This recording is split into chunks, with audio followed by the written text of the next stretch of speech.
Bonjour, c'est Philippe Franière et bienvenue sur ce podcast durant lequel vous allez pouvoir découvrir la présentation que j'ai eu le plaisir de faire sur la thématique de Au-delà des croyances limitantes. C'était un café hypnose qui a eu lieu il y a quelques jours et je suis ravi de le partager avec vous. Vous avez compris que je vais vous parler un peu et donc explorer avec vous cette question des croyances limitantes évidemment, c'est celle-ci qui nous chicane. Et en quoi est-ce que l'hypnose a à voir avec ça? Qu'est-ce que l'hypnose peut apporter dans cette thématique des croyances? Alors, quand je suis venu en bus tout à l'heure, je pensais un peu à tout ça, puis je me disais quand même, les croyances, c'est incroyable. C'est incroyable le phénomène, et c'est incroyable de croire aux croyances. Croire aux croyances, c'est aussi une croyance. En fait, tout est croyance.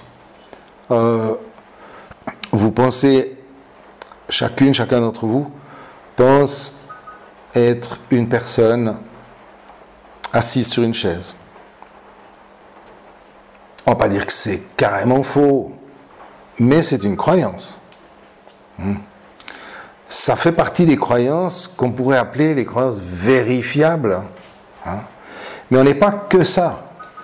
Vous n'êtes pas qu'une personne assise sur une chaise, vous êtes bien plus que ça, et ça a à voir avec d'autres croyances. Des croyances qui sont plus ouvertes, plus reliées à quelque chose de plus vaste, et on va y revenir tout à l'heure. Il y a des croyances qui sont bénéfiques et il y a des croyances qui sont limitantes. Les croyances bénéfiques, on en a tout plein. On dit que, par exemple, moi je suis un bon dormeur. C'est une croyance, c'est une super croyance. Parce que tant que je crois à ça, je dors bien. Et à l'inverse, une personne qui croit être une petite dormeuse ou une personne qui pense qu'elle a des troubles du sommeil, évidemment, ça va se vérifier. Alors vous me direz, elle ne croit pas ça pour rien, évidemment. Mais qu'est-ce qui fige la réalité dans notre système? C'est la croyance. La croyance, c'est-à-dire la validation personnelle qu'on a par rapport à un état. Donc il y a des croyances positives, bénéfiques. Qu'est-ce que j'en ai d'autre? Moi j'ai la croyance que je suis né sous une bonne étoile. C'est pas du tout rationnel, mais c'est très confortable comme croyance. C'est ce qu'on appelle nous en hypnose des croyances ressources. C'est-à-dire qu'on peut aller puiser dans cette énergie de croyance. Vous dites non mais moi je suis né sous une bonne étoile, ça va s'arranger. C'est-à-dire que même si j'ai des ennuis par-dessus la tête, je me dis toujours, non mais c'est bien, je ne sais peut-être pas encore pourquoi c'est bien, que j'ai pris la porte dans la figure par exemple, mais je suis sûr que c'est bien. Donc ça donne, la croyance, elle donne une direction, une orientation à nos actions. Et puis évidemment, il y a les croyances limitantes, c'est celles-ci qu'on va peut-être un peu plus parler ce soir, puisque c'est celles qui nous mettent les bâtons dans les roues. On a un certain nombre de croyances qui nous limitent, d'où leur nom, et qui nous empêchent de faire des choses, qui nous empêchent de nous réaliser, qui nous empêchent d'avancer. Alors ces croyances limitantes, elles sont de tout ordre. On peut avoir des croyances au niveau de ses comportements, au niveau de son identité, au niveau de ses capacités. On peut penser qu'on est nul, par exemple. Moi, j'ai toujours été nul en maths. Donc on ne va pas prendre la peine de s'améliorer. On a décidé qu'on était nul en maths. C'est une croyance. Même si elle est évidemment basée sur un vécu qui explique qu'elle est là, ce qui fait que ça perdure, c'est la croyance. Et c'est là où ça devient très intéressant de comprendre ces croyances, comment elles se mettent en place, d'où elles viennent et comment elles se maintiennent dans le temps. Évidemment que les croyances limitantes sont toujours basées sur une expérience pénible, une expérience vécue du passé, qui a créé un traumatisme plus ou moins profond, une blessure, il y a un ego, une identité qui a été blessée et qui a amené à penser qu'on est comme ci ou comme ça. Et la croyance fait qu'on va s'identifier à cette perception de soi-même, en fait. Et je reviens à la personne qui pense être nulle en maths, très probablement qu'elle a été houspillée ou abandonnée quelque part au moment où il fallait étudier les maths à l'école, hein, ou alors elle a vécu des difficultés familiales, ou j'en sais rien quoi, qu'elle n'avait pas son attention et son énergie à disposition pour étudier ses maths. Et peut-être qu'il suffit de quelques fois où on se moque d'elle, où on la gronde, où on la punit, etc., pour déterminer cette croyance. Et puis après, cette croyance va être posez là-dessus. Imaginez, si vous pensez quand vous êtes enfant que vous êtes nul en maths, ça va orienter toute votre vie professionnelle. Vous allez choisir une voie comme ci ou comme ça, mais surtout où il n'y a pas de maths. Hein. Et pareil, si vous êtes mauvais en français, ou si vous pensez être mauvais en français, etc. Donc, ces croyances qui se développent dans l'enfance suite à des troubles, on parle de croyances limitantes bien sûr, suite à des troubles ou des blessures, vont impacter notre vie bien au-delà de ce qu'on peut imaginer. Alors j'aimerais que vous preniez tous une minute, et puis c'est pour le garder pour vous, hein, c'est pas pour le partager, mais j'aimerais que vous pensiez pendant un instant quelle est la qualité que vous avez, que vous préférez avoir. Une qualité que vous aimez, il peut y en avoir plusieurs, mais généralement, prenez une que vous dites « Ah, ben moi, je suis tellement gentil, par exemple, ou je suis tellement intelligent. » Moi, j'en ai trop plein des qualités. Et puis, pensez à une qualité que vous aimez chez vous, et vous la gardez un petit peu en tête, et pensez à un défaut que vous pensez avoir. Un défaut. Et ça, ce sont des croyances. La qualité que vous pensez avoir, elle s'est construite sur une croyance qui vous a permis de développer cette capacité, cette qualité.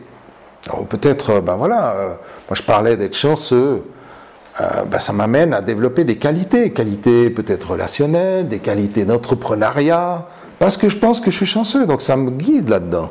Hein. Et par contre, qu'est-ce que je peux prendre comme défaut dont j'ose parler? Mais j'en ai aussi plein, alors je ne vais pas en mettre trop grave devant vous tous. Non, mais par exemple, moi j'ai pensé pendant très longtemps, parce que c'est un truc que j'ai un peu travaillé, mais je dois avoir encore, que je suis un peu orgueilleux. Hein. J'aime bien avoir raison. Ok, alors ça, pour moi, c'est un défaut. Même si ça peut amener, comme on le verra un peu plus loin, ce qu'on appelle des bénéfices secondaires ou on peut les appeler aussi des avantages secondaires. Donc on peut avoir des défauts et quand effectivement, je me rappelle il y a quelques années où l'orgueil, je me voyais comme quelqu'un d'orgueilleux, ça me posait un problème, parce que c'est un problème moral ou peu importe, après chacun c'est sa manière d'aborder les choses, mais du coup, ça m'a amené à travailler sur cette question. Donc n'oublions pas, et je le souligne, que chaque problème, chaque problématique qu'on peut rencontrer dans la vie est en fait une occasion, pour ne pas dire une chance, de régler quelque chose. Le problème tel qu'il se présente aujourd'hui, avec les croyances limitantes qui l'accompagnent, un corollaire de ce problème, le problème est le résultat d'une chaîne au travers du temps qui nous ramène, si on la remonte, au trouble, à la blessure. Et donc c'est très intéressant, et ça c'est vraiment typiquement des choses qu'on fait en hypnose. On part d'une limitation, Souvent, elle peut avoir l'air très anodine. Derrière, il y a un vrai problème, plus profond. Et en remontant ça, on arrive à des troubles ou des blessures profondes qui sont souvent, pour pas dire tout le temps, dans la petite enfance. Parce que c'est là où on intègre, où on mémorise les expériences sans pouvoir les analyser. Quand on est petit enfant, on n'a pas suffisamment d'expérience pour faire la part des choses. Donc tout ce qu'on vit, on le vit de manière très très intense.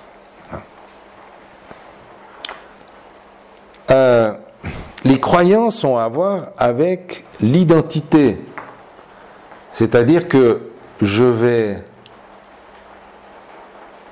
croire des choses à mon sujet, au sujet des autres, au sujet du monde, au sujet de la vie, et je vais m'identifier à ces croyances.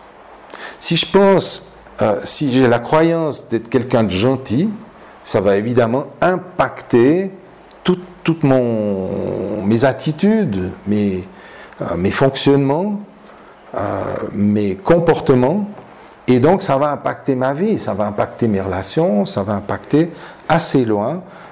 C'est tout ce qui construit ma vie. Si j'ai la croyance d'être honnête, je vais évidemment aller dans cette direction, et puis ça va aussi impacter ma vie. Alors il y a des avantages et des inconvénients. Quand on est très honnête, on a de la difficulté parfois à être, compréhensif ou bienveillant avec les gens qui ne le sont pas. Les croyances ont à voir aussi avec nos valeurs. Il y a toutes sortes de manières de fonctionner. Personnellement, je préfère être honnête et je préfère les gens honnêtes. Mais je peux remarquer que les gens qui ne sont pas honnêtes, qui sont un peu tordus ou carrément malhonnêtes, ils ont leur système de croyances qui les amène à être comme ça.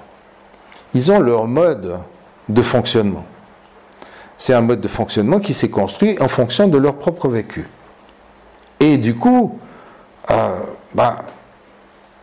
bien y réfléchir, je n'ai pas de raison de les juger. On porte toujours des jugements, évidemment, parce qu'on fait des comparatifs. Mais je peux comprendre qu'on puisse être comme ça. Ça ne veut pas dire accepter, ça ne veut pas dire être d'accord, ça ne veut pas dire tomber dans le jeu.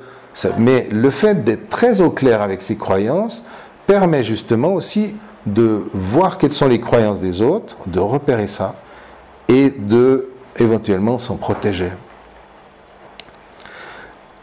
La croyance va donc former mon identité, et fondamentalement, il y a 3 croyances principales qui sont dues à cette identité.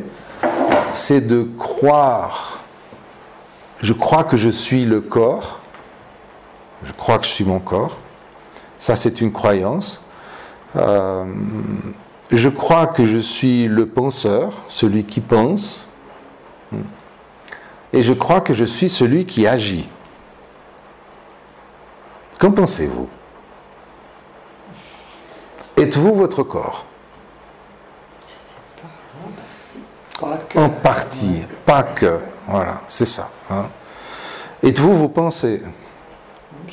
Pareil. Pareil. Hein. Les pensées, c'est encore plus insidieux. Parce que les pensées, c'est même pas nous, quoi. Hein. La pensée, elle pense toute seule. C'est une espèce de programme qui vient du fond de notre histoire. C'est comme si nos blessures, nos expériences, nos bonheurs aussi émanaient comme ça, nous traversaient sous forme de pensée. Hein. On fait des associations d'idées, on voit un bouquet de fleurs, on voit, je ne sais pas, une couleur, un paysage, ça nous fait penser à quelque chose. Et puis, la pensée est là c'est un outil du subconscient pour justement mettre en lien des choses, des événements actuels, pour les remettre en lien avec des événements du passé. Et c'est là où la pensée intervient, qu'elle vient d'ailleurs souvent nous perturber, parce qu'elle ramène dans le présent des éléments du passé. Alors, pas que. On peut voir des choses, être dans des situations qui nous font penser à des beaux souvenirs ou qui nous rendent créatifs. La pensée peut aussi être créative. Mais on voit que la pensée, c'est une espèce de truc automatique. On ne peut pas le contrôler. Essayer de penser à rien, c'est très difficile. Alors, il y en a qui arrivent après des années d'ascèse dans une grotte au fin fond du Tibet. Il y a aussi des moyens d'arrêter de penser de manière ponctuelle, comme ça, comment on dit, temporaire, pendant quelques instants, penser à rien. La méditation permet ça. Alors, on utilise des techniques en hypnose aussi, en zéro mental, de manière à arriver à faire le vide, un vide total dans son esprit pendant quelques instants. C'est déjà super. Et déjà, si on a un vide d'esprit pendant 2 ou 3 secondes, ça paraît court, mais un vide d'esprit, c'est intersidéral. Donc, ça fait déjà vachement du bien. Donc, arrêter de penser, c'est pas facile, mais même si on continue à penser, essayez de choisir vos pensées. Des fois, on a une pensée récurrente qui vient, on aimerait bien la chasser. C'est comme une ritournelle, une musique qu'on entend le matin, puis qui finit par nous agacer et qui reste tout le temps dans notre tête. C'est un peu pareil. Particulièrement les pensées désagréables. Je ne sais pas vous, mais moi, ça ne m'arrive jamais avec une pensée agréable qu'elle me turlupine dans la tête. Une pensée agréable, elle est là, on en profite, puis après elle s'en va. Alors, on s'est comme nourri de cette pensée, et puis après elle s'en va, elle nous laisse tranquilles. Tandis qu'une pensée désagréable, une peur, une inquiétude, une angoisse, c'est très très perturbant. Et donc, on se prend aussi, en termes d'identité, on se prend pour le penseur. De loin, pas que. Et puis on se prend aussi pour celui qui agit. Mais il y a plein d'actes qu'on fait sans y penser. Vous montez et descendez un escalier. Ça agit tout seul. C'est votre système qui monte et descend l'escalier, qui prend un ticket de bus, parce que vous pensez, justement vous ne pensez pas, mais pendant ce temps, vous êtes traversé par d'autres pensées. En fait, qui êtes-vous? Qui sommes-nous? C'est quoi l'identité? Quelque part, on est ailleurs, en train de vivre cette expérience. Il y a une expérience humaine, la condition humaine, une expérience incarnée, qui sert à la vraie personne que nous sommes, le soi, on pourrait dire, qui sert à exprimer qui elle est dans cet univers physique et qui sert à expérimenter à travers l'univers physique. C'est une proposition de compréhension. Et pour revenir aux croyances limitantes qui forgent cette identité, que finalement nous ne sommes pas, pas que, eh bien, comme on n'est pas uniquement cette identité, que cette identité, elle bouge, elle évolue en fonction, puisqu'elle est construite sur le vécu et sur toutes les croyances qui sont liées au vécu, eh bien, ça bouge. Donc, mon identité, le gars là qui vous parle, qui se prend pour qui il est ou qui croit être, demain, il peut être différent. Hier, il était différent, enfin, peut-être pas hier, un tout petit peu différent, mais il y a 10 ans, j'étais très différent. Il y a 20 ans, encore plus. Il y a 50 ans, encore plus. J'étais petit marmot. Enfin, non, j'avais déjà... J'étais ado. Mais bon, vous voyez ce que je veux dire? L'identité, pourtant on y croit dur comme fer. Moi, je me rappelle quand j'étais ado, j'étais moi, puis je voulais pas être quelqu'un d'autre. Mais j'étais pas du tout le gars que je suis aujourd'hui. J'aurais pas voulu d'ailleurs. Ça veut dire que l'identité, elle a du sens dans l'instant, dans le moment qu'on vit. Et Dieu merci. C'est comme ça qu'on peut vieillir tranquille aussi, avec une sensation de bien-être, de plénitude, parce qu'on change. Et donc les croyances ont vraiment à voir avec ça, parce que c'est les croyances qui nous forment, mais c'est aussi les croyances qui nous empêchent de changer. Pour changer, il faut changer de croyance. Changer de croyance sur soi, changer de croyance sur son passé, sur des choses qu'on peut pas changer le passé, on peut pas le réécrire, mais on peut le considérer différemment. On peut regretter, on peut avoir de la nostalgie, on peut avoir de la colère, on peut avoir toutes sortes de choses. Ça, c'est des croyances. je dois être en colère après tout ce qui m'a fait le salaud. Hein? Mais c'est une croyance, ça. Qu'est-ce qui m'empêche d'aimer mon passé? C'est les croyances. Et donc ces croyances sont très intéressantes à modifier, à observer.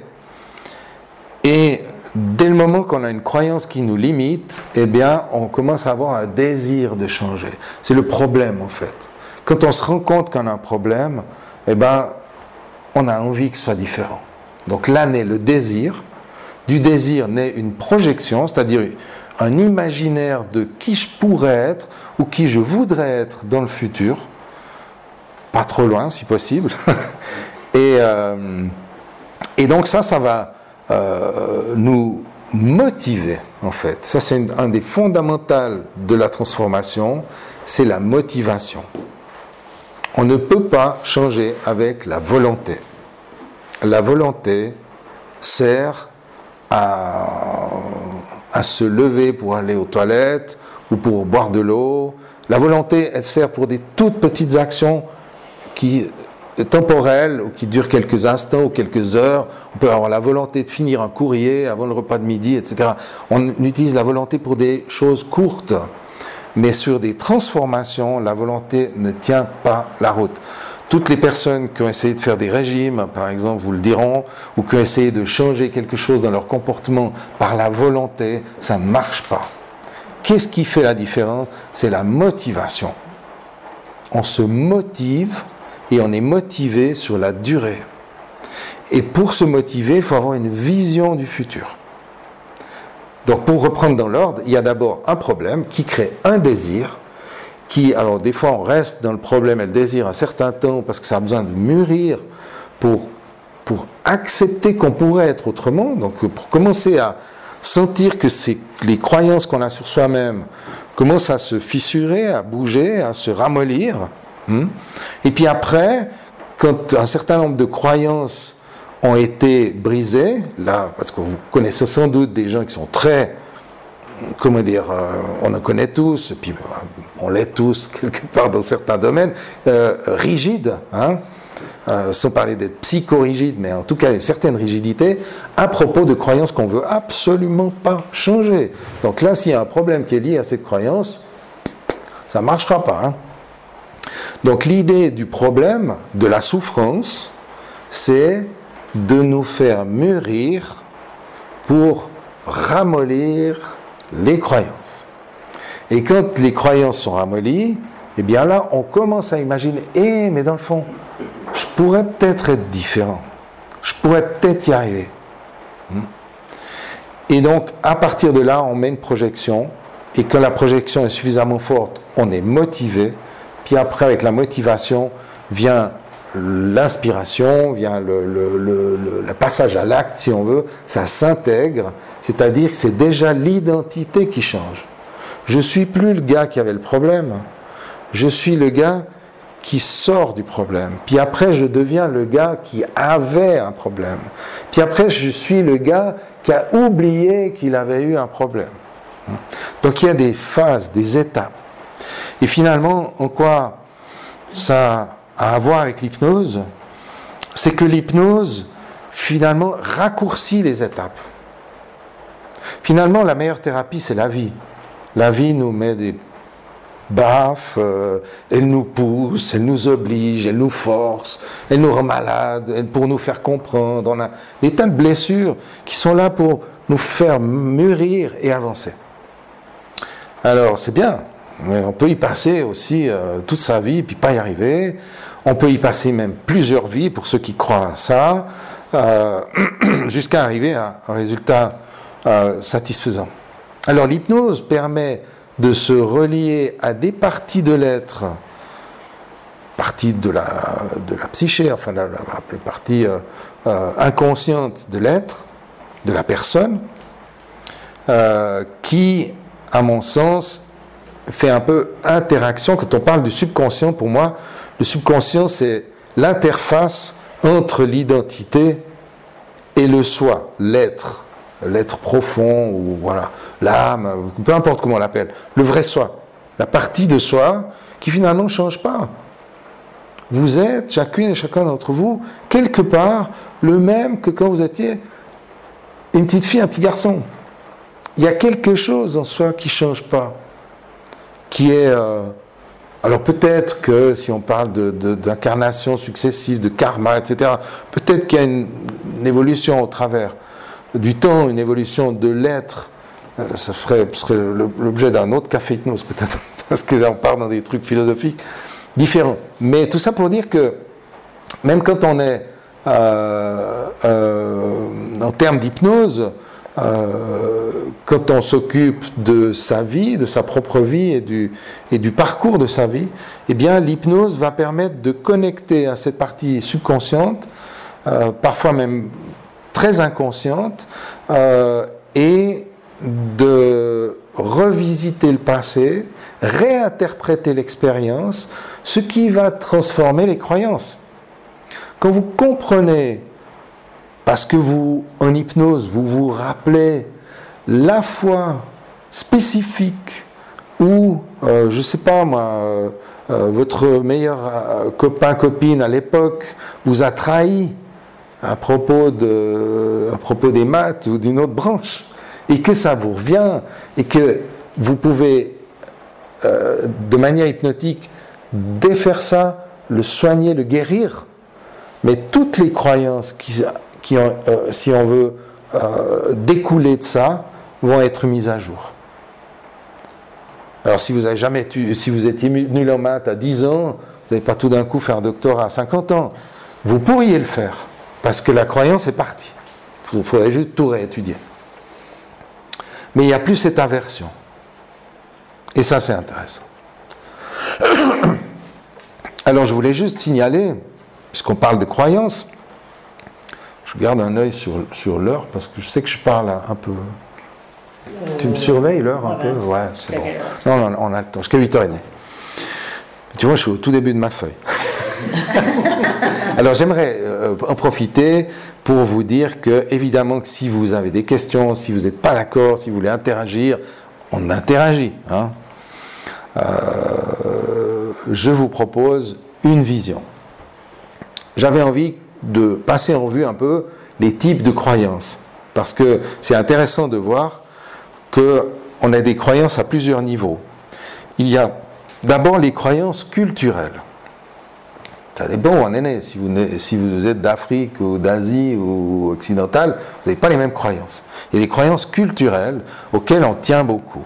Il y a des croyances de race, il y a des croyances de nation, il y a des croyances de l'espèce humaine. Hein. On a des croyances en tant qu'être humain. La croyance que, par exemple, les animaux n'ont pas d'âme ou ne pensent pas, etc. Il y a une petite différence, mais c'est une croyance. Alors, elles sont basées sur des études scientifiques. Les études scientifiques sont aussi des croyances.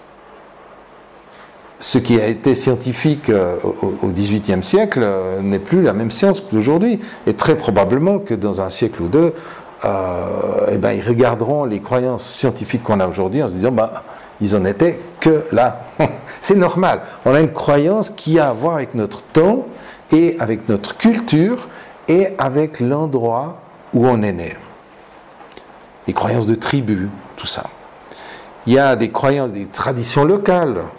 Ce sont des croyances. Hein. Moi, j'étais allé une fois au Japon, passer un séjour, mais j'avais beaucoup de peine à avaler ce qu'il y avait dans les assiettes. C'est très différent, très très différent. Et la première chose que j'ai fait en rentrant à Lausanne, j'ai été manger de fondue. C'est mes croyances. Et quand on me dit la fondue, c'est pas bon pour la santé, les laitages, machin, du mot la fondue, c'est super. Ce sont des croyances. Hein. Alors quand vous avez la croyance, il y a tout ce fameux effet placebo aussi, quand vous avez la croyance que ça vous fait du bien, c'est pour sûr que ça ne vous fait pas de mal. Hein. Maintenant, quand vous avez la croyance que c'est nuisible, il vaut mieux pas toucher. Hein. Voilà. Parce que ça s'intègre, la croyance. Ma croyance, c'est ma réalité. C'est pas seulement ma vérité, c'est que mon système inconscient, subconscient, physiologique va réagir à cette croyance, va obéir à cette croyance. Évidemment, il y a un peu de génétique aussi, si on peut être plus ou moins un squelette, plus ou moins épais, plus ou moins fin, etc. Bon, il y a des choses comme ça qui font qu'on a un héritage familial. Ça sont d'autres croyances, des croyances culturelles, des croyances familiales. Ça pour dire qu'au niveau physiologique, moi j'ai la croyance que je suis plutôt bien bâti, ça c'était quand j'étais jeune, et puis maintenant que je suis plutôt enveloppé, voilà. Mais c'est une croyance. Si je change cette croyance, mon corps va changer, il va suivre. Hein? Une croyance qui m'arrange. Les croyances, elles ont, tant qu'elles ne nous posent pas de problème, tout va bien. Le jour où elles posent problème, je commence à avoir trop de bites, et puis à pas être content de moi, et bien du coup, je peux en souffrir suffisamment pour ramollir cette croyance et commencer à projeter autre chose. Vous voyez le principe ? C'est à ça que sert la souffrance. Et donc, pas trop me perdre, je regarde un peu mes notes. Il y a évidemment les religions qui ont beaucoup marqué nos croyances, notre éducation. Donc là, tout cet aspect culturel qu'il y a autour de, pour nous, le judéo-christianisme, pour d'autres, voilà, en fonction de où on est dans le monde, ça va vraiment très fortement impacter. Surtout que là, on est dans des croyances au dehors du réel. L'aspect divin, de l'âme, l'ange gardien, les anges, les archanges, les guides, les gens qui nous soutiennent, qui nous font du bien, qui nous protègent, etc. C'est une croyance ressource, quand on croit à ça. Maintenant, si on croit au diable, aux démons qui viennent nous tirer vers le bas, c'est une croyance limitante. Donc c'est quand même intéressant de voir comment on est capable de se protéger de certaines croyances, et parfois pas. Dans les croyances populaires, il y a un truc qui est très intéressant à étudier. On ne va pas le faire ici, mais j'attire juste votre attention. Ce sont les proverbes. L'avenir appartient à ceux qui se lèvent tôt. Vous avez déjà entendu ça ? Et quand vous croyez à ça, si vous vous levez une demi-heure plus tard, vous culpabilisez toute la journée. Ce sont des croyances fortes. C'est impressionnant. Alors il y en a plein de ces proverbes. Je ne sais pas s'il y en a un qui vous vient en tête comme ça. L'argent ne pousse pas sur les arbres. L'argent ne pousse pas sur les arbres. Ouais. Il faut le savoir pour avoir Alors, l'argent. oui. Écoute, il se trouve qu'il y a à peine une semaine, on m'a offert dans un petit pot un money tree. C'est quoi ça ? Un arbre à argent. Dans un petit pot, c'est une petite plante avec un panneau marqué Money Tree. Alors, ok, j'ai dit, je vais l'arroser précautionneusement, celui-ci. Je ne sais pas si je vais avoir la main verte, mais je vais tout faire pour qu'il pousse, celui-là. Alors, c'est vrai, voilà, un proverbe encore, il y en a d'autres. Il y en a plein, en fait, de ces proverbes. Et puis, il y en a qui sont bien. Après la pluie, le beau temps. Ça, c'est plutôt ressource quand on n'est pas... Ils ne sont pas tous mauvais. Les proverbes véhiculent des croyances. Mais on y croit ou pas. On peut ne pas être d'accord. Mais quand on a entendu ça depuis tout petit, plein de fois... il y a les croyances culturelles, le consensus de croyances, il y a les croyances sur lesquelles on est pratiquement tous d'accord que l'argent ne pousse pas sur les arbres. Mais si on se mettait à croire autre chose... C'est ça. Bon, là on part un peu dans des délires, mais bon, c'est très intéressant à observer. Il y a la réalité quand même, on est quand même dans un monde de matière, espace, temps, dans lequel les choses ont une certaine réalité, mais au niveau de la perception intérieure, et c'est là où on a la possibilité de changer des choses, au niveau de la perception intérieure, là on a la possibilité de changer. Il est pour moi évident qu'il ne va pas y avoir des billets de banque qui vont pousser à la place des feuilles sur mon petit arbre. Par contre, si à l'intérieur de moi, j'accueille cette idée que oui, c'est une métaphore. L'argent pousse sur les arbres. J'ai dans mon jardin un arbre à argent. Peu importe que ce soit vrai ou que ce soit une métaphore. Si je me relie à ça, mais ça va aller vachement mieux. hein, parce que je vais simplement cultiver l'idée que la nature, la vie, l'univers va être généreux avec moi. Donc c'est vraiment une autre aspect. Et avec cette nouvelle croyance, évidemment que ça va me donner un autre point de vue sur les choses. Ça veut dire que je vais être beaucoup plus attentif aux opportunités qui se présentent. Je vais être plus confiant quand j'entreprends quelque chose. Puis mais oui, mais ça va être généreux. Hein. Donc ça va activer, et en impactant mes pensées, ça va activer d'autres actes, d'autres comportements qui vont avoir d'autres effets. Il y a des gens qui font fortune. Eh ben, je pense qu'ils ne pensent jamais à ce proverbe que l'argent ne pousse pas sur les arbres. Ils ont la croyance, un, que c'est possible de faire fortune, deux, qu'ils méritent de faire fortune, et trois, que c'est normal de faire fortune. Si vous développez ce type de croyance, ça vous réussit. Le problème, c'est qu'on a des croyances inverses, du coup limitantes, qu'il faut travailler dur pour gagner sa vie, l'argent ne fait pas le bonheur, l'argent se mérite, etc., etc. Et toutes les autres choses qu'on a pu entendre, pour qui tu te prends, etc. Les riches sont des voleurs, on ne devient pas riche si on n'est pas malhonnête. Moi j'ai eu ces injonctions, cet exemple. Alors, on a les croyances culturelles, et puis il y a aussi des croyances dans notre culture, des croyances au niveau des sciences, on l'a vu, au niveau de l'histoire, on nous raconte l'histoire a été écrite par des historiens, mais enfin ils n'y étaient pas, hein, donc ils ne sont pas tous d'accord entre eux. Donc il y a des consensus de croyances où on est tous d'accord pour dire que, je ne sais pas, moi le roi Salomon c'était là, et puis que Napoléon c'était là, mais on n'y était pas. Je ne dis pas que je veux tout remettre en question, mais on est d'accord sur un certain nombre de choses. Et donc ces croyances correspondent à notre identité. Imaginez ce qui se passe si à l'intérieur de vous, vous vous dites vraiment, tout est possible.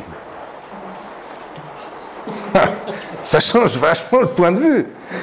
Ça change la perception. Imaginez comment vous vous endormez le soir, à quoi vous rêvez, comment vous vous réveillez le matin, quand vous vous dites « tout est possible ». C'est différent quand même, hein, qu'avec tous ces bâtons dans les roues. Il y a aussi les croyances familiales. Oui, bien sûr, dites-moi. Est-ce qu'on a besoin de croyances pour vivre, qu'elles soient bénéfiques? Parce que est-ce qu'on peut transformer une croyance, transformer sa façon d'être, de vivre, voilà. Mais est-ce que cette croyance limitante va être obligatoirement remplacée par une croyance bénéfique? Oui. Oui. On a besoin de croyances. Les croyances font partie du jeu. Oui. Font partie du jeu. Par exemple, entre vous et moi, il y a à peu près 1,50 m, 2 petits mètres. D'accord ? Donc on considère la distance. On a une croyance sur la distance, une croyance qu'on peut démontrer physiquement, mesurer, etc. Mais en réalité, sommes-nous séparés? Disons, les croyances, elles vont avec l'univers physique, avec la condition humaine, notre incarnation, avec la matière, l'espace et le temps. C'est là où sont les croyances. Mais quand vous sortez de ça, quand vous dites non, vous êtes même pas une femme, et je suis même pas un homme, on est deux êtres. Et donc, en tant qu'être, qu'on soit à 2 mètres, qu'on soit à 2 centimètres, à 2 kilomètres, ou sur une autre planète, ça n'a pas de sens. Il n'y a pas cet espace, matière et temps. Hein?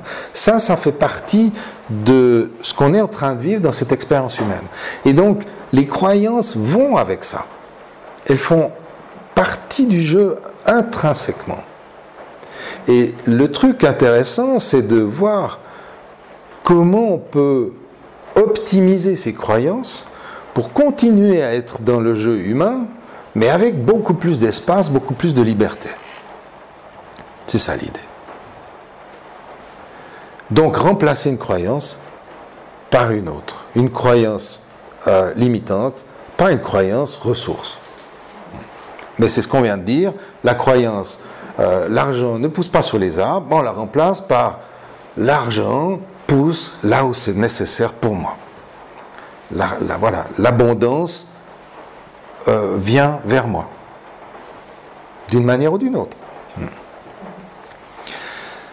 Je fais un aparté ici, je voulais en parler plus loin, mais on fait les choses un peu à bâton rompu.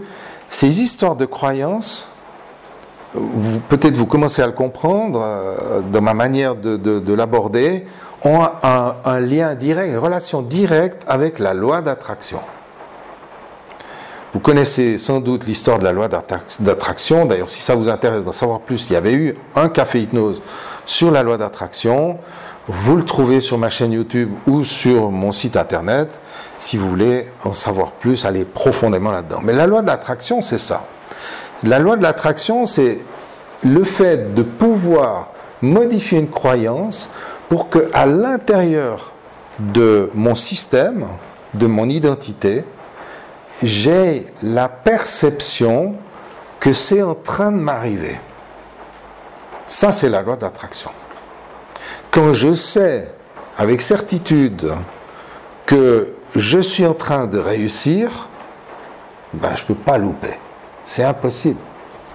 Il n'y a même pas cette idée qui vient. Donc de toute façon, ça réussit. Et je dis bien ça réussit. C'est même pas je réussis. C'est ça réussit. Parce que c'est une loi universelle.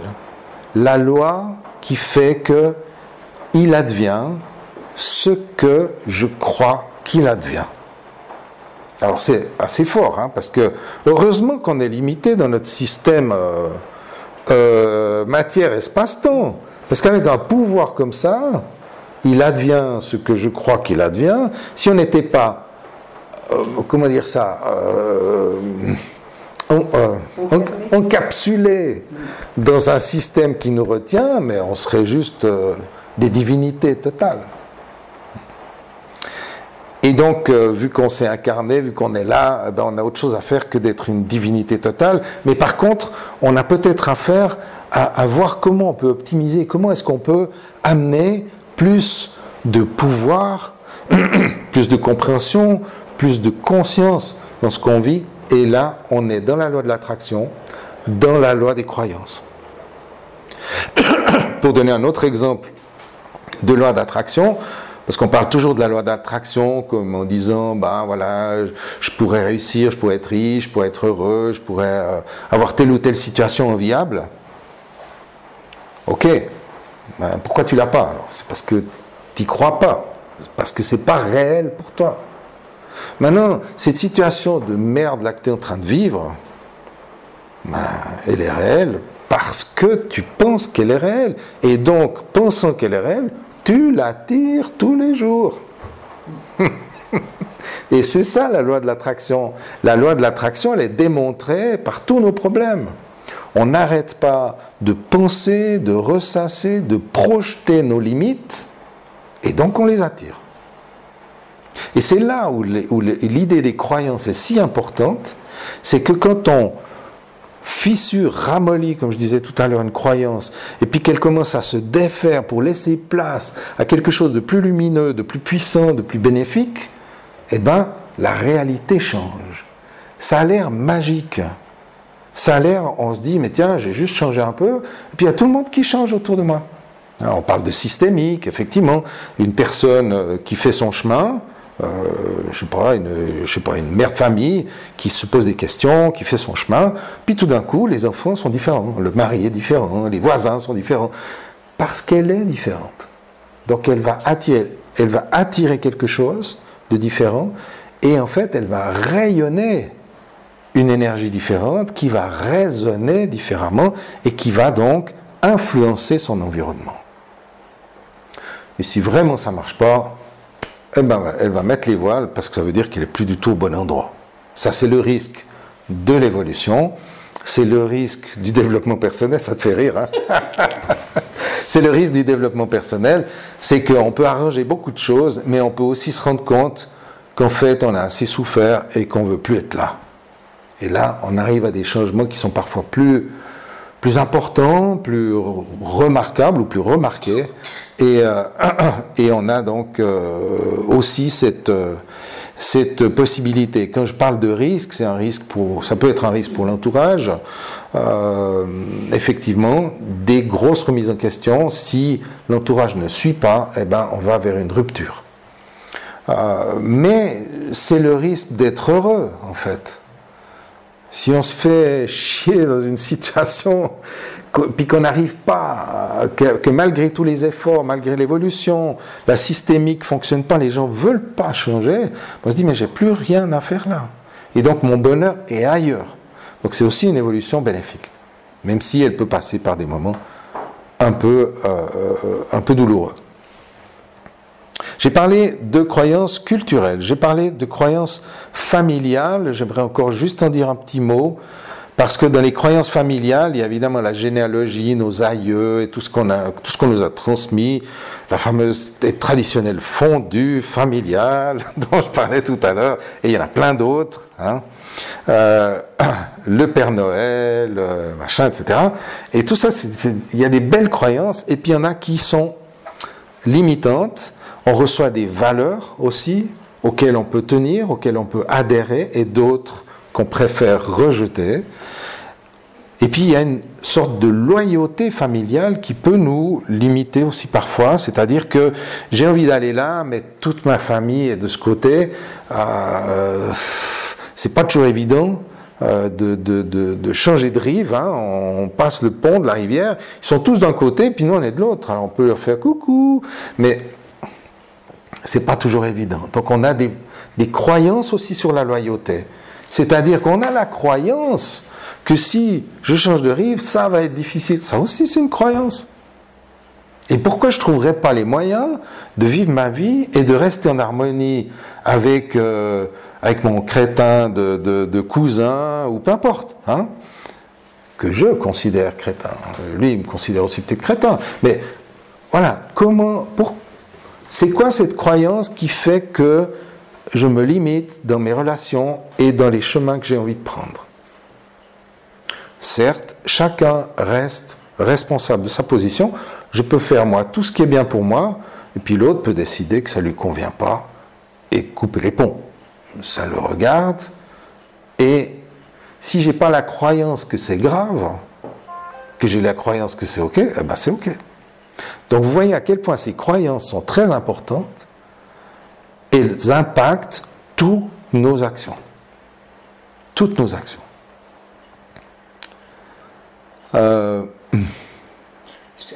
Oui. Quand on dit aussi dans les croyances, peut-être, hein, t'es comme ton père, ou t'es comme ta mère, ou t'es comme la tante Poupou.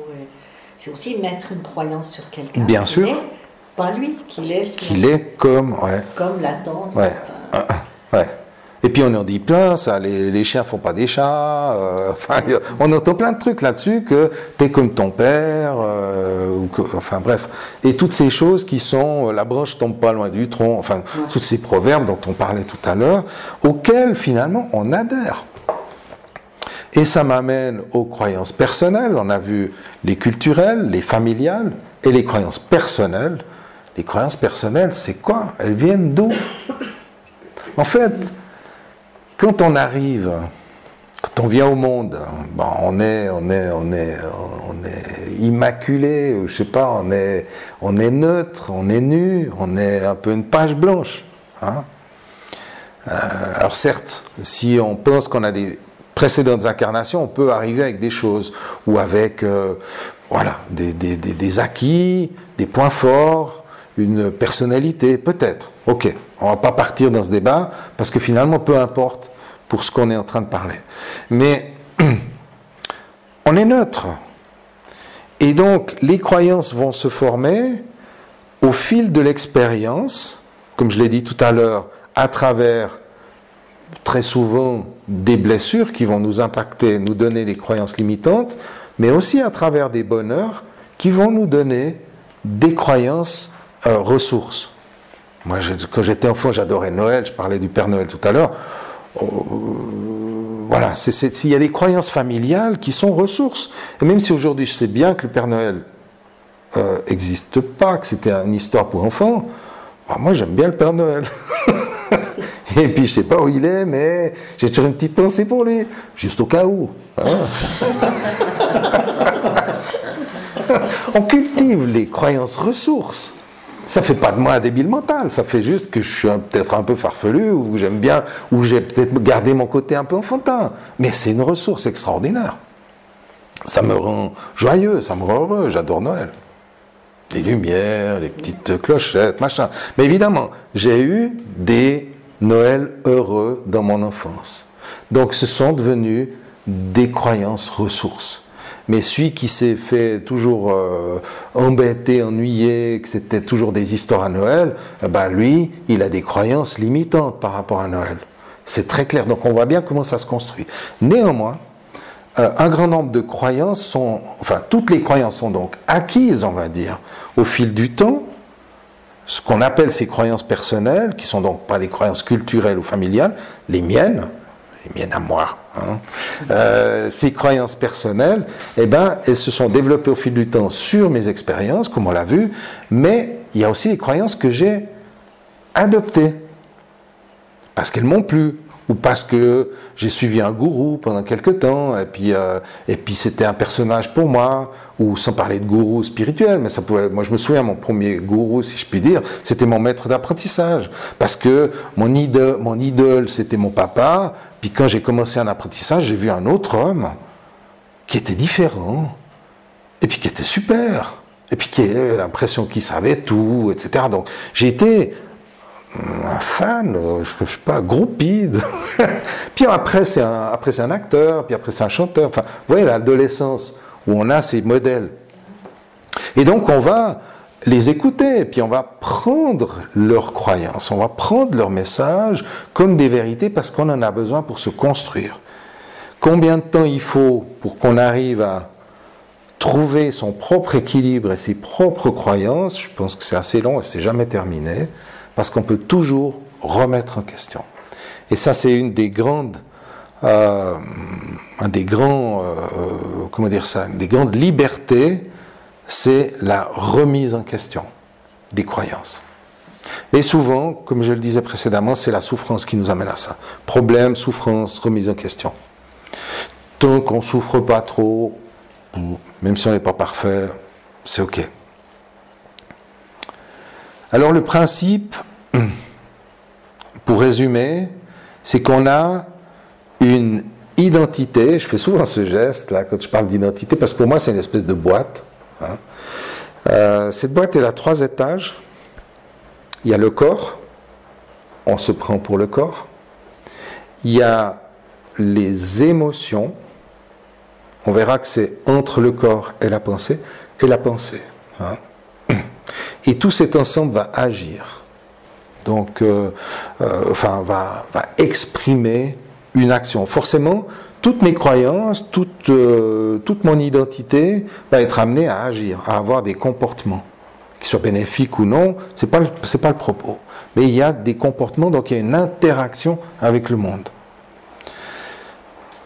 Alors il y a 3 grands axes qu'on va utiliser en hypnose et dans le coaching en général et dans le développement en général. Ce sont les grandes perceptions. Comment est-ce qu'on perçoit le monde? On va le percevoir de manière auditive, de manière visuelle et de manière kinesthésique, donc au niveau du corps. Et le changement va passer par là. Quelles sont les pensées qui me traversent? Quelles sont ces pensées qui créent ma réalité? La plupart du temps, on est traversé par des pensées dont on n'est même pas conscient. Ça pense, on agit. Des fois, ça nous dérange. Des fois, ça flotte. Ça va, ça vient. Puis, on n'est même pas vraiment conscient. On pourrait vous dire, mais vous pensez à quoi en montant l'ascenseur? Je ne me rappelle plus. Il y a plein de pensées. On a, je ne sais plus, j'avais eu le chiffre, je crois 70 000 pensées par jour. Ils avaient mis des capteurs là, pour compter. Il me semble que c'était 70 000. Dont la moitié ou les 2/3, je ne sais plus, un nombre énorme, sont des pensées récurrentes, qui viennent tout le temps, tous les jours la même chose. Donc c'est une espèce de petite musique comme ça dans laquelle on baigne. Et une des premières choses à faire pour changer, et c'est d'ailleurs comme ça que ça se passe dans le problème et la souffrance, c'est qu'on commence à repérer la pensée. Je pense tout le temps à ça, je suis angoissé, j'ai la ritournelle, j'ai le carrousel, là je me réveille la nuit, je pense, je suis obsédé, etc. Hein? On commence à repérer la pensée. Et la pensée émet des ondes électromagnétiques, le cœur aussi d'ailleurs, et cette émanation de pensée va être perçue, va rebondir un peu, va créer un champ énergétique qui va être plus ou moins positif, plus ou moins bénéfique, et que les autres vont percevoir. Donc ils vont avoir, évidemment inconsciemment, mais ils vont avoir des attitudes. Si vous êtes quelqu'un d'ouvert, sympa, c'est même pas la question d'être sympa, mais d'être posé, on peut aussi être ouvert en étant tout à fait calme, d'être présent. Vous êtes juste bien, les gens, ils adorent être vers vous, parce que c'est cool. Hein. Et puis si vous êtes crispé en train de vous ranger les ongles tout le temps, ben, les gens ils vont vous fuir, hein, pour prendre des extrêmes. Donc la pensée, une des premières clés du changement, c'est d'identifier la pensée, de repérer la pensée ou les pensées en relation avec le problème. Alors ce qu'on fait en hypnose, c'est qu'on ne s'intéresse pas tellement au contenu. Vous pensez quoi ? Même si on peut y accorder une certaine attention, parce que ça peut être toujours intéressant de repérer quels sont, on appelle nous ça les prédicats, c'est-à-dire les mots que la personne utilise. Si on compare nos langages, vous allez voir que moi, il y a des mots que j'utilise souvent. On ne fait pas gaffe à ça. Hein. Et puis vous, chacun d'entre vous va utiliser des mots, un peu des mots fétiches ou des mots qu'on pense être personnels, qui se sont mis en place. Et ces mots ne sont pas anodins. Ils amènent toujours un message. Inconscient. C'est l'inconscient qui parle. Pour donner un petit exemple, quand je reçois une personne pour la première fois, je suis très attentif aux 3 premières phrases qu'elle me dit, 3-4 premières phrases. Des fois, c'est dans la première phrase qu'elle me dit la solution de son problème, dont elle est inconsciente, totalement. Hein. La solution ou la piste, on va dire. À travers un mot-clé qui va ressortir dans son langage régulièrement. Quand on discute, quand on fait l'anamnèse, quand on apprend à se connaître, etc., puis qu'elle me raconte un peu pourquoi elle vient, cette personne va utiliser des mots entre 1 et 5 mots, souvent c'est plutôt 2-3, qui vont revenir fréquemment. Le mot désastre, par exemple. Pour prendre un exemple, il y en a plein, hein. Ça peut être le mot paradis, ou ça peut être le mot volonté, peu importe, hein. Ça peut être n'importe quel mot, mais il y a un mot qui est répétitif, comme un mot obsessionnel. Ça fait partie de sa structure.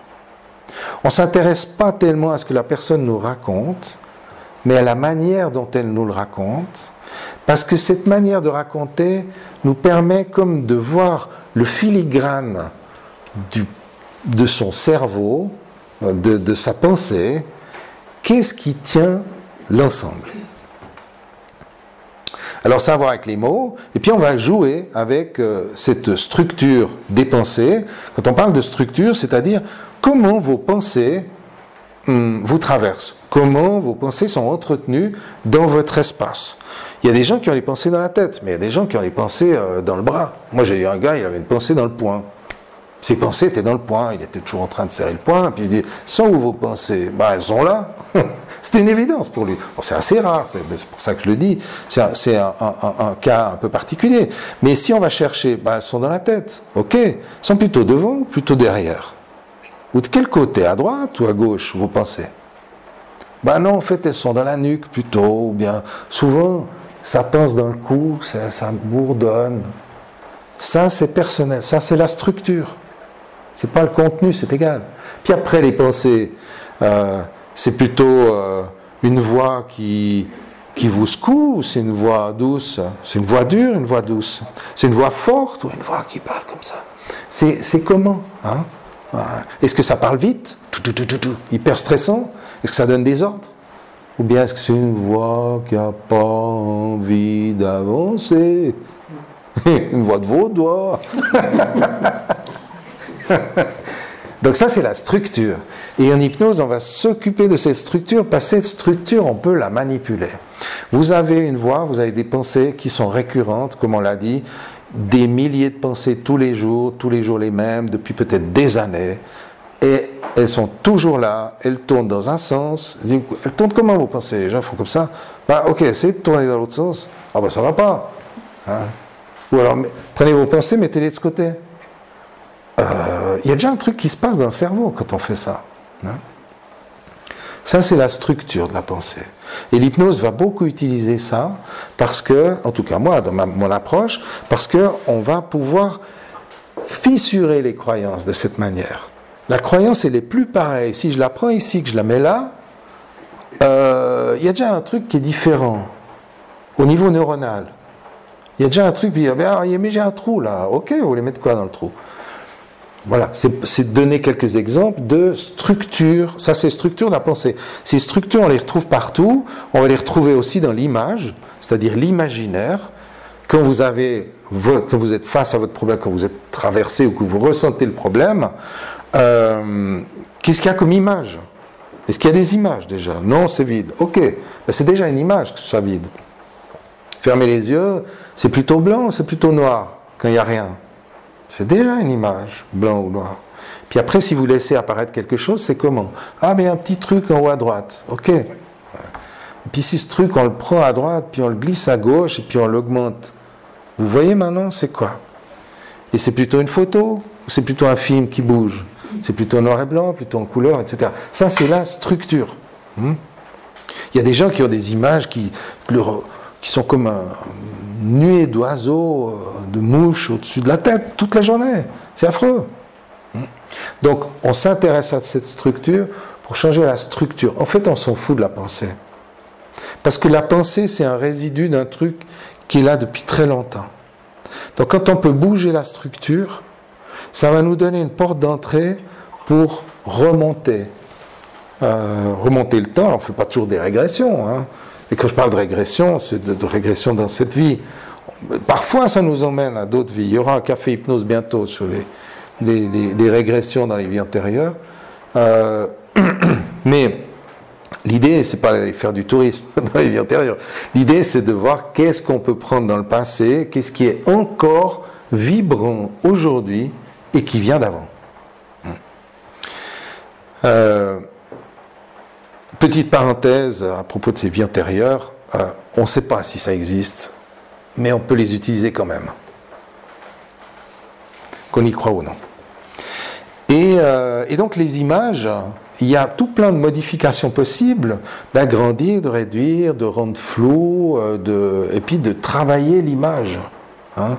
Si vous avez votre problème, et puis que vous mettez le feu au problème, et puis que l'image se consume, elle part en poussière, le problème, il n'est plus là. Neuronalement, il n'est plus là. Ça ne veut pas dire que ça suffit ou qu'il faut faire que ça. Mais c'est pour vous donner des idées comment l'hypnose peut travailler sur les croyances. Et puis le dernier, pas des moindres lieux de perception, c'est le corps, avec les sensations physiques et tout le système neurovégétatif, le système nerveux qui va donc crisper le corps en cas de problème. Et c'est la première information, la première réaction de la personne, elle n'est pas mentale, elle est physique, physiologique. D'abord le corps se crispe, c'est le corps qui perçoit le danger ou qui perçoit la situation. Le corps se crispe, il envoie des signaux à travers le système nerveux au cerveau, j'ai un blanc, pardon ? Reptilien ? Oui, on peut l'appeler comme ça. Enfin bref, je ne me souviens plus. Et donc la partie tout en bas, là, juste en haut de la colonne vertébrale, qui reçoit les premières informations, qui va transmettre après une autre partie pour faire des feedbacks, pour comparer à ce qui a déjà été vécu. Et puis tout ça, c'est très très rapide. Hein. Et puis c'est seulement une fois que ce système a été mis en place, enfin a eu cette communication, qu'il y a une information qui vient au conscient en disant oh, « j'ai peur ». Mais donc il y a l'émotion, et elle arrive d'abord par le corps. C'est le corps qui perçoit l'environnement. Et qui va donc créer une émotion. L'émotion, elle est ressentie. Si on a peur, on peut avoir des sueurs froides, un coup de chaud. Si on est en colère, on ressent des tensions à d'autres endroits qu'avec la peur, etc. Et pour chacun, ça va être différent. Il y a des gens qui vont avoir la gorge serrée, d'autres la boule au ventre, d'autres qui vont avoir mal au dos, d'autres qui vont avoir les mains moites, etc. Ça, c'est la structure. C'est comme ça que la personne ressent, interprète ce qu'elle est en train de vivre. Et donc, l'hypnose va s'intéresser à ces manifestations physiques ou mentales, si on parle des pensées et des images, toutes ces manifestations qui sont singulières et uniques pour chaque personne. C'est comme ça que la personne entretient son trouble et ses croyances, autrement dit, entretient son identité à travers le temps. Et quand cette identité, ces croyances posent problème, eh bien on va améliorer le système, ou du moins tenter d'améliorer le système, en abordant la question par ses structures mentales. On va proposer à la personne d'aller explorer, au moyen de l'hypnose, une nouvelle manière d'être au monde. Donc elle va le faire de façon imaginaire, mais vous le savez peut-être, le cerveau ne fait pas la différence entre le réel et l'imaginaire.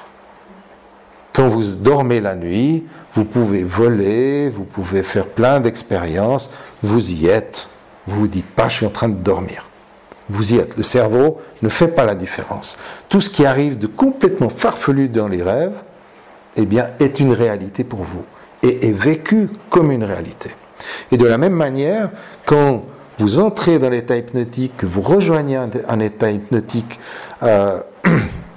qui vous permet de vivre le nouveau vous-même que vous souhaitez être, et que vous entrez dans cette expérience, que vous avez les pensées de cette expérience, les visions de cette expérience et les ressentis de cette expérience, votre subconscient fait les adaptations parce que ça devient une expérience. Ça devient une expérience vécue. Puisque le cerveau ne fait pas la différence. En plus, le cerveau ne fait pas la différence entre le passé, le présent et le futur. Donc vous ressortez de l'état hypnotique, de la transe hypnotique, de la séance, avec un nouveau souvenir. Et comme l'hypnose n'est pas du sommeil, vous gardez une certaine, comment dire ça, un certain lien. On est dans le subconscient et pas dans l'inconscient profond comme quand on dort. Hein.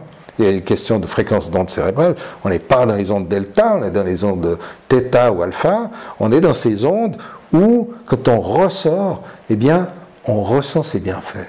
On est, souvent, quand on se réveille le matin, on a dormi, on était très profond, on ne se rappelle plus de ses rêves. On se rappelle pendant 3 secondes et c'est parti. Tandis que dans l'état hypnotique, on va vivre des expériences qu'on va pouvoir donc diriger, et ces expériences vont venir nous imprégner, et on va ressortir avec une nouvelle expérience. Alors ça fait très bizarre, parce que vous avez toujours été comme ci, puis tout d'un coup vous sortez de l'hypnose, puis pendant l'instant, vous vous sentez différent, vous êtes différent. Alors nous, ce qu'on essaie de faire, c'est que cet instant dure le plus possible, bien sûr. Hein.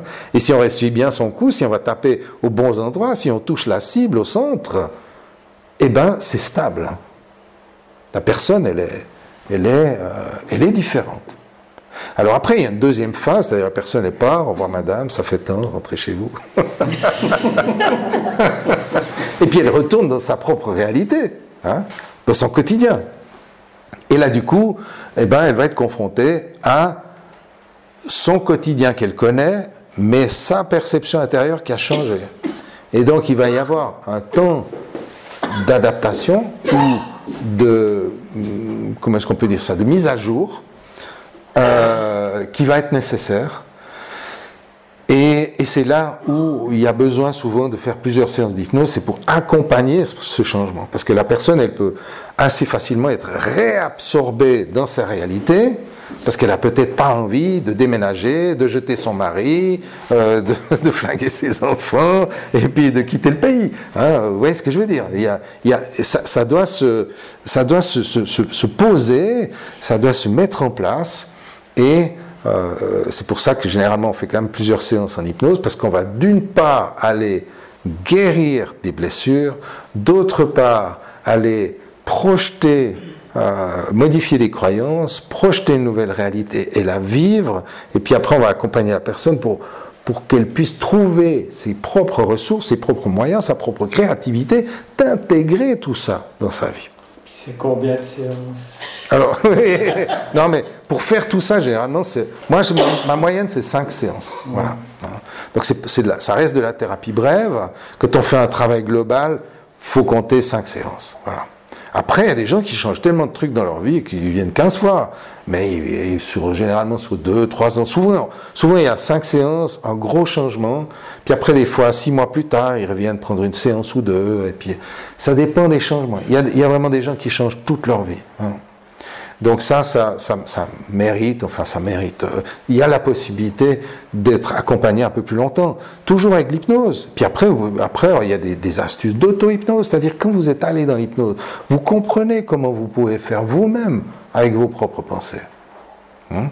Vous savez quand vous pouvez déplacer les images, mais vous pourrez même commencer tout de suite, puisque je vous ai expliqué comment ça marche.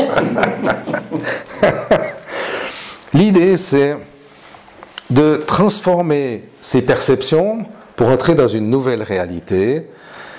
Et il y a donc tous ces aspects de l'imaginaire qui interviennent. Je te demande juste l'heure. Ouais, d'accord. J'aime bien terminer ces cafés hypno. Alors évidemment, on peut poser des questions, peut-être, s'il y en a, ou des réactions, ou voilà. Je vois que les gens sont assez songeurs par ici, donc c'est cool. Ça veut dire que... Enfin, c'est cool, oui. Oui, non, mais ça veut dire aussi que ça travaille, qu'on est là. Ah, ouais, d'accord. Ouais, exactement. Et donc, c'est bien, c'est super. Alors, et n'oubliez pas que, alors à part... j'ai oublié ton prénom, Aline. Michel. À part Michel qui n'est pas là, les autres, on va boire un petit coup partagé, donc on pourra continuer à échanger.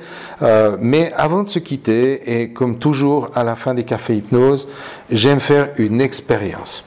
Alors, on ne va pas faire une expérience très longue en termes de durée. Il n'y a pas de petite expérience en hypnose, il y a des courtes expériences, c'est pas pareil. Vous pouvez avoir une grande révélation dans une courte expérience. Et je vais vous inviter à faire l'expérience de jouer un peu avec ces réalités imaginaires telles que vous avez, et vous pouvez entrer dans cette expérience en prenant avec vous les 2 mots du début de soirée, votre qualité et votre défaut, si vous vous en rappelez. Et donc, je vais juste vous guider, un petit peu comme une relaxation, tranquille, vous inviter à prendre une position pas trop inconfortable, mais tout en sachant que même si c'est inconfortable, ça marche quand même, donc ça n'a pas vraiment, c'est juste pour le confort du moment, et de prendre contact avec le sol au niveau des pieds, prendre une grande inspiration, et à l'expiration, si vous le désirez, mais ce n'est pas obligatoire, laissez vos yeux se fermer, de sorte que vous pouvez plus facilement connecter à l'intérieur de vous.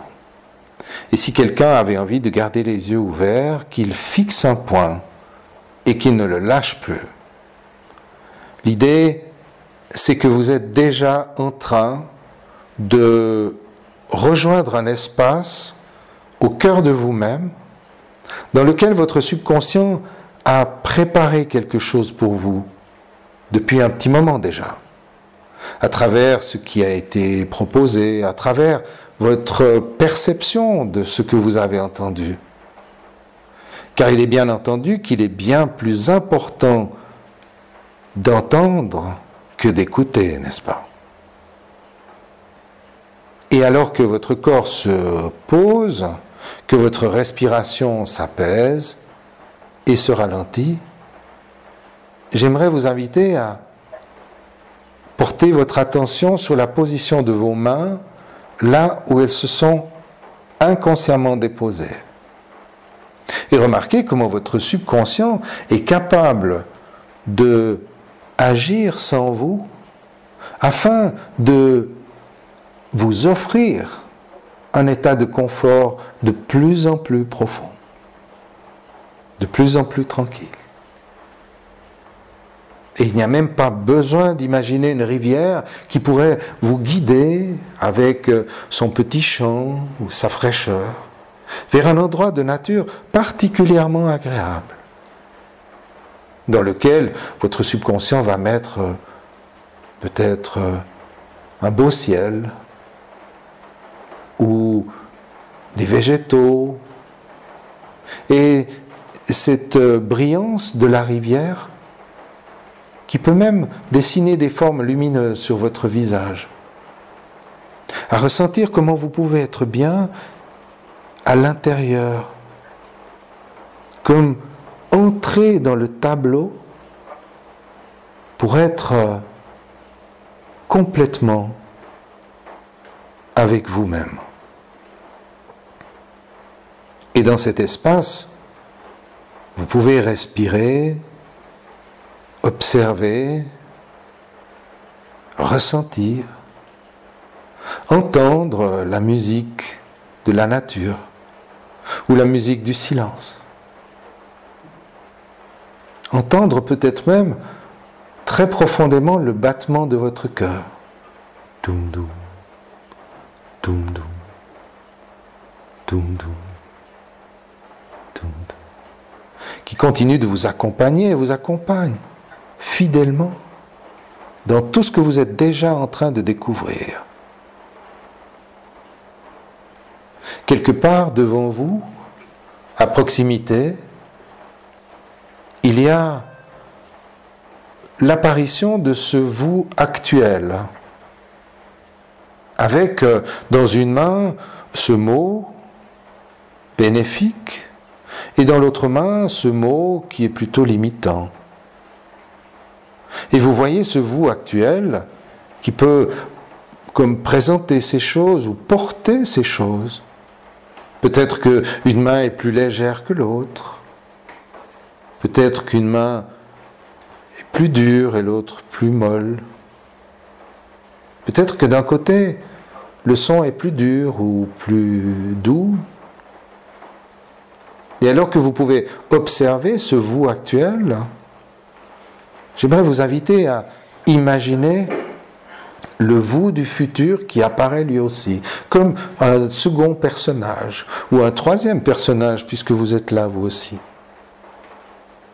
Si bien que vous vous retrouvez tous les trois avec le vous qui observe, le vous actuel, cette identité que vous croyez connaître, et le vous du futur, qui tient d'autres choses dans ses mains, d'autres mots, d'autres lumières, d'autres ressources. Alors imaginez à un moment que ces deux autres vous-même, l'actuel et le futur, se rapprochent et se tendent les mains l'un vers l'autre, jusqu'à ce que leurs mains se touchent et se mélangent, jusqu'à ce que l'énergie des deux se produise. Et peut-être pouvez-vous imaginer que ces deux versions de vous-même viennent déposer ce cadeau dans vos mains de maintenant. alors vous ressentez quelque chose d'indéfinissable qui se propage dans le corps, en vous, peut-être qui remonte dans les bras ou qui est déjà dans le cœur, à votre manière, comme une lumière qui jaillit et qui se diffuse en vous, jusque dans les moindres recoins de votre être.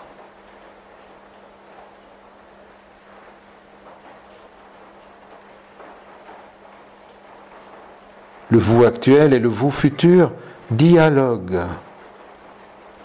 Peut-être se disent-ils des secrets ou se posent-ils des questions l'un à l'autre afin de s'accorder, de s'équilibrer et de fusionner totalement avant de vous rejoindre.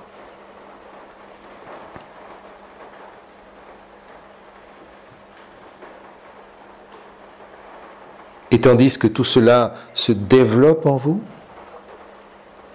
et se prépare à vous accompagner dans les instants, les heures qui viennent, et peut-être à se poursuivre dans la nuit qui s'annonce à travers des rêves profonds, inspirants, initiatiques, libérateurs. Vous pouvez profiter de quelques longues secondes pour ressentir tous les aspects agréables de cette expérience.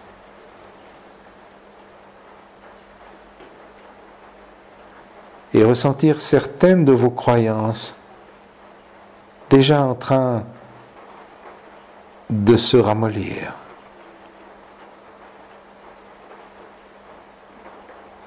De se défaire, se fissurer.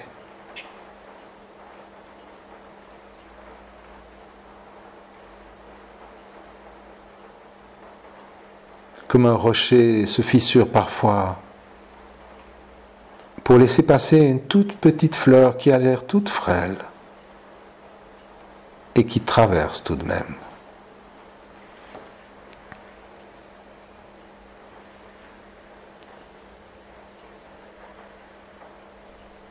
Alors avec tout cela, vous allez pouvoir, quand c'est le moment pour vous, vous rappelez que vous êtes assis sur une chaise, vous rappelez le contact des pieds sur le sol, et quand vous serez prêt à ramener tout cela avec vous, vous prendrez quelques bonnes respirations, et vous serez de retour ici et maintenant.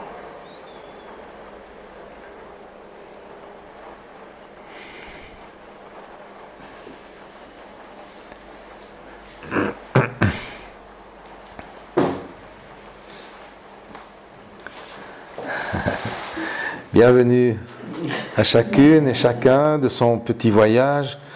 Je terminerai là-dessus pour bien, boucler la boucle de cette présentation sur les croyances limitantes. L'état hypnotique permet de visiter exactement votre propre structure. Vous ne pouvez pas penser ce que l'autre a pensé. C'est votre propre voyage. Il est unique, il est absolument singulier. Et donc, il est fait exactement selon votre structure. Et c'est pour ça que tout ce qu'on fait à cet endroit de bénéfique, tout ce qu'on crée comme ressources, comme changement, comme mouvement, modification, ouverture, possibilité, vient s'intégrer dans votre structure. C'est la raison pour laquelle la technique hypnotique est aussi vague et aussi généraliste qu'elle peut l'être, afin que chacun puisse se faire sa propre histoire. Je vous remercie de votre attention. J'aimerais signaler que le prochain Café Hypnose aura lieu dans un mois, mercredi 6 mars, et le thème s'intitule « L'incroyable avantage des hypersensibles ». On a toujours l'impression que les hypersensibles sont souffrants, et c'est vrai, mais s'ils arrivent à dépasser un certain cap, ils ont un énorme avantage sur les autres. Je vous remercie de votre attention. Merci. C'était C'était super. intéressant. Parfait. Ah ben merci Pour les beaucoup. deux. D'accord, merci. Merci beaucoup.